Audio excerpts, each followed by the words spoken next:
శ్రీమాత్రి నమః. అందరికీ నమస్కారం అండి.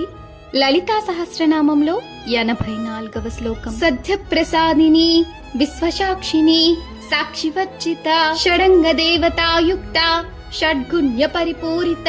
భావం: తక్షణములోనే అనుగ్రహించున్నది, విశ్వములోని కృత్యములకు ఒకే ఒక సాక్షి, సాక్షి లేనిది, 6 అంగదేవతలతో కూడి ఉంది, 6 విధములైన గుణములచే పుష్కలముగా నిండియున్నది. ఒక్క క్షణం ఊహించండి. ఒక భక్తుడు మనసులో బాధతో అమ్మవారిని ప్రార్థిస్తున్నాడు. ఆ ప్రార్థన పెద్దగా వినిపించకపోయినా అమ్మవారు ఇప్పటికే విన్నారు. ఎందుకంటే ఆమె ప్రతి హృదయానికి సాక్షి. మనం చెప్పని బాధలు కూడా ఆమెకు తెలుసు. మనం ఒంటరిగా ఉన్నామనుకున్నా ఆమె నిశ్శబ్దంగా మనతోనే ఉంటుంది. భక్తుడు కన్నీళ్లతో ప్రార్థించిన క్షణంలోనే ఆమె కరుణ ప్రసరిస్తుంది. ఎందుకంటే ఆమెకు భక్తుడి హృదయం చాలు. దైవానికి మన మాటల కంటే మన హృదయం ముఖ్యము.